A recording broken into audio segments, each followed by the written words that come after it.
Inna lillahi wa inna ilaihi raji'un. Inna lillahi wa inna ilaihi raji'un. Ya jama'a ku saulara, ku kalli wannan bawan Allah. Mutum ne da Ubangiji Allah ya mai rufa asiri. Yana da matansa da ya kula da ita, cinta da shanta.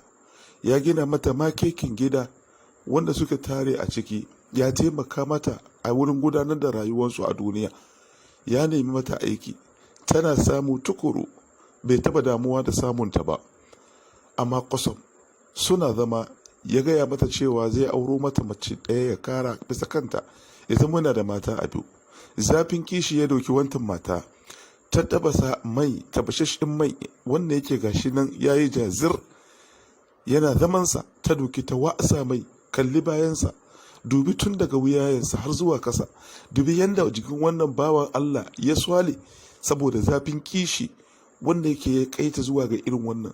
Ina mata za mu da duniya, me ke cikin wannan? Kina mai cewa kina so ki mallaki kanshi, in kin mallaki kanshi mai daki da shi, zaki dafa ne ki ci? Allah ya halitta masa, yana da ikon auren mata sama da 1, 2, 3, 4, amma wannan saboda zafin kishi da ke kai ki zuwa ga kaman mai cin maita ya kai ki zuwa ga irin wannan. Wallahi mata mu ji tsoron Allah. Ina za mu da duniya? Ina za mu da duniya?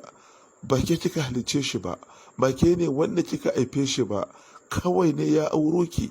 To amma kina son ki ce ki tsare, ki hana, ki ce ba za ki yadda ya karo wani ba. Wannan abu ne na inna lillahi wa inna ilaihi raji'un.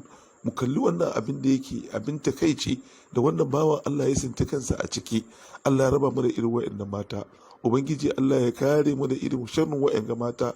Allah muke roka ya raba mu da irin wannan fitina da wannan hatsada da wannan kazamin aiki. Allah muke roka ya muna haka.